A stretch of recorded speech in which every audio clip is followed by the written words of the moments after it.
The Chronicles of Myrtana Archolos is a medieval fantasy-themed open-world action-adventure RPG, and it might possibly be the worst game I've ever played. Although, I shouldn't even say game, because that's giving it more credit than it deserves. The whole thing feels more like an amateur fan mod instead of a proper game made by professionals.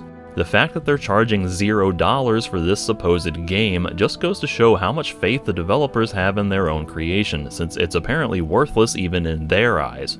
It's actually astonishing that a game like this could be released in 2025, since everything about it feels horribly outdated. I mean, just look at the graphics, which quite frankly look like crap.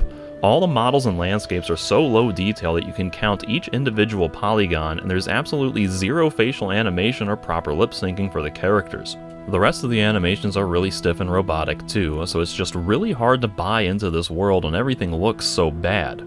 As we all know, graphics are the single most important factor in judging a game's overall quality, because if the game doesn't look good, then how fun could it possibly be? The controls are likewise extremely clunky and unresponsive. Like, just trying to turn around is a time-consuming, laborious process because they made your character control like a tank, and trying to swing a weapon is an utter chore. You can click the attack button as fast as you possibly can, and the character just will not respond to your inputs properly. It's absolutely infuriating. You can't even aim a ranged weapon properly, so you're just at the mercy of the game deciding for you when you'll hit something or not. All of this is in addition to a difficulty curve that's just completely unfair at the beginning. Every enemy is virtually impossible to beat due to a combination of their terrible animations and having insanely high stats, so you spend a lot of time dying in the start, which is absolutely not fun.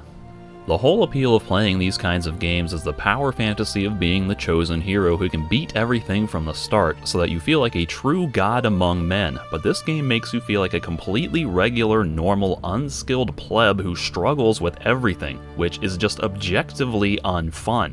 Then when you take damage, you have to spend forever in the terrible cooking system to make enough food to heal yourself, which is just ridiculous. This is supposed to be a fantasy RPG, for fuck's sake, not fucking Cooking Mama. And of course, the game doesn't pause while you rummage through your inventory looking for what you need, and even once you do, it takes extra time to drink or eat it, so it's impossible to heal up in the middle of a fight. It's like the devs were trying to make this game as frustrating as possible. You know how most games give you a tutorial to explain what buttons do what and how different mechanics work? Well, this game doesn't do that. Instead, they just throw you right into gameplay, and you're basically expected to figure everything out for yourself. Because nothing says hardcore like leaving your players completely clueless as to the most basic functions as a way to artificially inflate the difficulty and supposed complexity. And how am I supposed to know where to go to complete quests without a compass or arrow telling me where to go at all times? I can't even understand the NPCs because they're speaking Hungarian or some other language, so you have to turn on the subtitles to even follow the dialogue.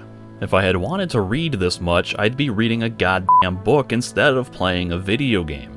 And then instead of a quest marker, you just get this worthless journal entry that doesn't tell you anything, and then you have to wander around and figure stuff out for yourself anyway. Even when you're given a specific name or location, how are you actually supposed to know where that is other than just searching blindly and hoping you randomly stumble into what you need? Who in the world has time for that? I mean, once you get into the city, the layout is so confusing and convoluted that you can't even navigate from one area to another, making it virtually impossible to find anything. And of course, the quests themselves are all just a bunch of tedious fetch this or kill that or talk to this person ordeals with absolutely zero excitement behind them. There's one quest in the city where you're literally sweeping trash off the floor, and that's about the most complicated the supposed gameplay gets when it comes to these quests. I don't want to be a fucking janitor killing bugs in the chapel when I play a fantasy role-playing game. I want to be killing dragons at level 1 and saving the world from the forces of evil. Going fishing and talking about your problems are absolutely not my idea of a good time. On that note, the story is absolute rubbish. You don't get to create your own character, which is how every RPG should be done for the sake of maximum immersion, but instead you have to play as this lame dude named Barvin who's completely bland and uninteresting. The game hints at there being some kind of backstory with him and your brother, but it doesn't actually explain anything properly, so you have no idea how to roleplay this character. The whole point of the main quest is to find your brother when he goes missing, but the game does a terrible job of actually endearing you to him, so I had zero motivation to go looking for him in the first place. The rest of the game then becomes a wild goose chase doing endless favors for other people while never actually making any progress towards finding your brother, like the game is deliberately trying to waste your time with no actual content. As far as I can tell, there is not one dragon or sex scene in this entire game, so how am I supposed to get any entertainment out of this? I know you all are accustomed to my reviews usually being more in-depth than this, so I'm sorry to have to cut this one short, but I just couldn't even finish this game properly and don't feel like it deserves any more of my time than this. The only good thing about this game is that it's free, so at least I didn't waste any money on it. I thus can't recommend this game at all, because the Chronicles of Myrtana Archolos sucks.